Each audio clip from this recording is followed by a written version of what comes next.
So it is true. We wanted, or I would like very much to kind of look at the response as through a series of projects at different scales and in different regions, so that one can imagine how the response can actually be very, very, I think, even small little instances. And I go all the way back to our very, very first project 25 years ago, which kind of allowed us to think of a sort of blue urbanism. This is the Copenhagen Harbor Bath, which in a way celebrated the city of Copenhagen going from a industrial harbor that had just sort of thrown all the junk, all the gas and sanitation, everything was just dumped into the main canal, which was really uninhabitable, unswimmable for a number of hundreds of years. And when the decision was made to clean the canal, to celebrate, there was a competition to build a swimming platform, a floating platform, and the budget was €200,000. So for just that kind of for that kind of a budget to actually work on a project that started to shift the mentality of an entire city, that you actually moved away from the water initially because of the smell and because of all the pollutants and the boats and the ships, and now suddenly it became the draw, and that you could look for those kinds of investments in any city, I think, to begin to talk about the way that we value water and move away from, this is the same exact waterfront where the bath was just 50 years ago, and to again move and remove that sort of industrial nature. And this is, of course, happening in many, many cities, but it's sort of started this interest within Big to look at ways of working and embracing water in things that we do. So that was instigated by the city as a kind of public initiative. We often get also sort of the private initiative, a simple project. And in this case, it came down to affordability.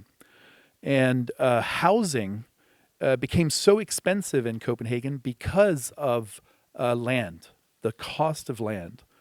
Yet the city has so much waterfront, much of which is brownfields and lays fallow because the industries have moved out, but nothing has been put into its place. So we had a gentleman who came, and because of the cost of housing being so high, there are very few dorms that are built. And it's almost expected that parents keep their children at home through their college years. So he basically had a brief that was, get my son out of my house. And that was how we started. So we needed to kind of look at where within the city could we find land. And instead of going to the periphery, we actually went to the heart. And we looked at land as water and that blue urbanism, looking to actually find ways to build on the water through a floating platform, and upcycling containers. And again, upcycling containers is nothing new. This has been done. But I think the twist that we brought to it was to consider not just containers reused, but to actually start to assemble those containers into social kind of frameworks, and trying to find how, by arranging those containers, you could create spaces that basically support the kind of dorm life that we were looking for. So we went through a series of exercises of looking how to create spaces, and we came down to the one that was in the bottom right, which is 9 containers. Of course, Copenhagen has Maersk, so it has thousands of these that are put that are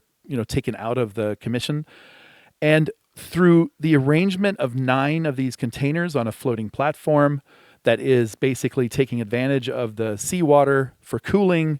You have wind energy for electricity. You have solar power for heating of shower water. we looked to create 12 dorm rooms. And this was a self-financed project by that father and by ourselves as a kind of proof of concept. So we built this and chugged. It was actually built in Poland, in Gstaad, and then pulled across the North Sea over to Copenhagen, and then basically, boom, inhabited by the students. And they started to actually take advantage of that sort of three-dimensional sort of public realm in the heart of the project. And most importantly, the cost of this bed is basically half of a dorm bed on land. And so that idea of how can we reduce the cost of construction, the cost of land in that sense, and in this case, you would start to build relationships with certain harbor services. You would, of course, hook up to the utilities at those locations, and so it's a different kind of financing model that you would have. But we showed this as a proof of concept, and then the city of Copenhagen actually ordered 5 more. So suddenly there were 72 dorm rooms floating in the heart of the city. And when I say heart of the city, you're now literally, right in the middle. And so again, you can ride your bicycles as a student. The university is just right across in a sort of abandoned military base, and I would say it's probably extremely sought after now. And we're looking at this as a product that can actually be replicated in different cities, from France to Sweden to even the United States. So that shows you kind of a way of the private sector being able to kind of make some suggestions. That little urban rigor and that process actually started UN Habitat reaching out to us and bringing sort of policy prototyping in the sense that they had issues of course, climate refugees. And with, we saw this morning, the ideas that the Maldives are sinking, or even the sort of Pacific atolls, what happens to these tens, if not hundreds of thousands of people as those islands recede. And they asked us to consider upscaling the sort of version of urban rigor into a city of 10,000 people. And this was a project called Oceanix. And it was more of a thought exercise, but it was and began with the UN. And then we brought together a lot of different sort of specialists to discuss not only the spatial significance or how you would create sort of a circular ecosystem, but more importantly, like what are the family units, what are the sort of the who habitates this, and it went down to even the calories, and that you would end up sort of as pescatarian diets, looking at sort of 2,000 calories per person per day, and how you actually start to consider plant-based diets that you could grow and you could harvest oysters and different things in order to be self-sufficient. So, that's asking a lot. That's a huge change. But this was what was sort of looked at also from hydroponics and different ways of creating industries that this project would start to enforce and perhaps also create new ways of working in this sort of blue urbanism way. And we had sort of buildings that were up to sort of 5 stories tall. We used in this case, 4 stories here, but then with 2 below water, and then we also had some spaces for some agriculture domes in the middle. And we brought this back to the UN. The UN then facilitated an exercise where they brought in different regional kind of players, mayors. The mayor of Busan in South Korea became very interested, and because when you look at Busan, it really has built for all of the sort of buildable land, and therefore they are considering and thinking about moving into the water as a means of actually densifying and building. So it is something that we're working actively on to create a beta test or a prototype that would start to look at and deal with a lot of the challenges of floating and trying to think about how these things are then also maintained. So we, at the same time that this was happening with Oceanix, have been involved, of course, with the Big U. And the Big U is a testament of just public participation. It is a project that has been built out of a city that has been completely smacked by a climate kind of catastrophe with Superstorm Sandy. This is looking at about 100 years ago, 1920s, 30s, New York. And the one thing to sort of pick up here is just how much the coastline of Manhattan was a working waterfront. It did not have parks or kind of areas of recreation. It was really something that was the engine of the sort of United States, where goods and services came. So by the time that 2012 came along, Sandy kind of hit it, smacked it. The lights went out. 200,000 people were left homeless for some time.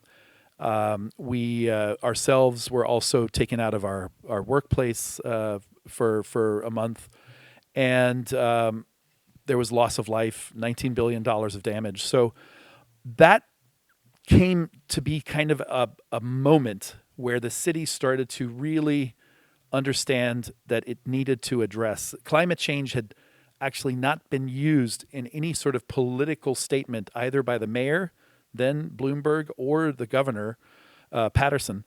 And the effort was to actually look globally at ways that resiliency and flood management had been dealt with. So it was a kind of a moment to, I think, provide a sort of larger vision. And what we did is we analyzed all of the public realm that was already built. And we realized that most of that working waterfront actually was something that a sort of public infrastructure could enhance. And therefore, the idea was to then just link up those existing parks and public realms and create a pure coastal protection. So everything in gray is what flooded during Sandy. And this idea of creating the Big U was a way of linking engineered infrastructure together with people. And this is what we call social infrastructure, where you're creating pragmatic solutions, and you're also bringing in the sort of humanity of what people do every day, recreate, and live and work in these environments. So the Big U is, again, a testament of that this is, and resiliency in its greatest sense is not the work of any individual. It is really the combination of expertise. In this case, dozens of companies that have each brought in their expertise into the solution. And the public participation is how, in the process of ideation, of conceptualizing this, nothing was possible without actually having hundreds of meetings throughout all of those neighborhoods, because New York is so unique. And to really do it in all of the languages. So we held hundreds of public meetings in 6 languages, took and brought all of the thinking and needs, and we became sort of curators of that process, where we really prioritized the needs. The other thing is that it has no single client. There are 6 different agencies that are actually the client for this project. So and they don't all like each other. So Department of Parks and Department of Transportation, Department of Energy, the Department of Design and Construction. This was a real sort of litmus test to see if all of those different budgets could actually work together for a collective a goal. And what the initial first project is, the ESCR project, is 2.5 miles of the 10 full miles. And this is a parkapelago of program that now sits and has just been opened to New York. So that's that sort of stretch from East 23rd Street down to Chinatown. And again, it's a kind of glorified berm that you have, of course, in many countries. In Holland, of course, where much of the country is below the flood zone. So used actually the Arcadis and One architecture also working and bringing their expertise to this. But as I mentioned, it's a series of programmable sort of hills that all connect to create that sort of defensible berm and allow for the life in this neighborhood. The other thing is that even where there is actually a flood wall, you have the markings of the different floods that have occurred throughout history. So it's also a chance to actually learn about what there has been. And the sort of flood wall is in those areas that are just so narrow that you can't actually use or build a berm. They're really gigantic sort of floodgates that allow for a certain porosity between the city and the park. But for the most part, you have this very beautiful public amenity for all ages and used now by the city. So and of course, this all exists for those moments of coastal flooding. And in New York, there's the case of the sort of wind pushed sort of flood at high tide. That's sort of the worst case scenario. But then all of the rain that hits the hard surfaces, streets and buildings, and also is coming at you. So that's, again, a public financed project in many ways, from federal, state to city. But I'm very intrigued and interested in the sort of private partnerships that we're also working on. This is a coastal waterfront site in Williamsburg. So it's just across, that's the same bridge that you just saw. It's just across the bridge. This is a project that Two Trees has been able to build 1,000 apartment units, 30% of which are affordable. They're committing $120 million to the resiliency of this neighborhood. So they're protecting about 8 city blocks of land. The white outline is the current site, and we actually convinced the client to carve out parts of their site and then to negotiate with the city that those same areas can actually go out into the water and create a protective kind of barrier. That protective barrier is what works at the micro scale that the Jamaica Bay in New York is doing on the macro scale. So the Rockaway Beach over here, that's JFK if you've flown into New York. And so that ecosystem of protected sort of inlets is the same idea of creating those barriers that minimize the wave action and allows you to actually have a beach in the city center. And that shows you the calculations and the sort of hydrological calculations that were done. And then this is where the red line is the flood zone that you would have, and the green and blue lines are where you would basically maintain and keep the water in once the park is complete. So it's a wonderful way to think of incentivizing the private sector to help out, because New York has 500 miles of coastline, and the city simply doesn't have the money to protect all that entire coastline. So trying to find ways to not only do things, of course, for the people, but also to very much think of the marine life and the ecological life that's below the water. So finally, I wanted to just bring it also to the global south. We're working on a regional basis in Barranquilla, in Colombia. There was a gentleman here from Colombia that at the last session, and he was very, very happy to see this. 2 million people live in Barranquilla today. 30 years ago, it was 1 million. 30 years in the future, they're expecting 4. So in a very short period of time, it's one of those places that's going to have a lot of development. And if we were to just allow the development to go as it is, you would have the parcelization of the land. You would start to have the first developments, and very quickly thereafter, you would end up with sort of a hodgepodge of development. So the mayor of Barranquilla has kind of suggested that they don't want that, and they want to start thinking about. They have a lot of flash flood issues there. There's a lot of hard surfaces in the old town, in the existing city. And so it was to kind of start to weave in protective wet zones that could serve to both create natural habitat, build bridges for certain species, and to start to plan out the development for a doubling. So, of course, you do that sort of analysis of waterways and natural habitats. We then suggested a sort of linear park that starts to go from coastline to river, mapping out which species are there, and that then becoming the driver of the sort of planning and allowing for a lot of retention and storing of those flash flood events. So this was a way for us to, I think, at the city scale, implement this, and the city has now taken this on and is driving a lot of the future development. Finally, cultural resiliency. We're working in Bhutan on a water dam.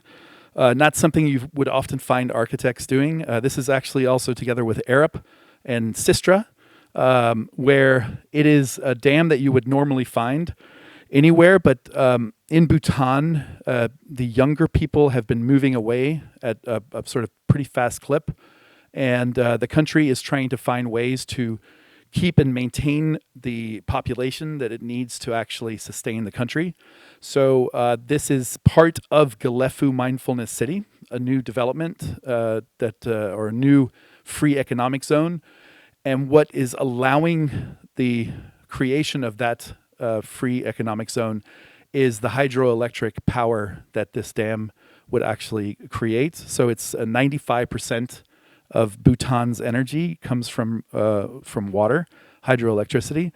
This dam, again, is trying to, I think, create a piece of social infrastructure that is about Bhutan.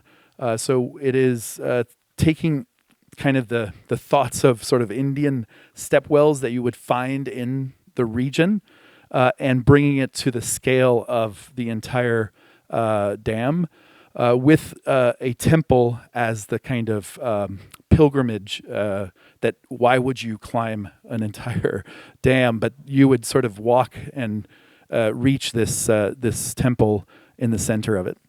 So it's the next Squid Game sort of venue, but this just wanted to really end with this idea of, we think about ROI often, we hear about it very often, the return on investment, and we're trying to speak to clients about return on emissions as a means of taking it away from this capital stack that is sort of a hamster wheel, and actually quantifying and pricing out what the carbon and emissions cost is, so that you start to actually create a new way of thinking about development. So we've just gone from a product to a neighborhood to a city and to a planet. So thank you very much.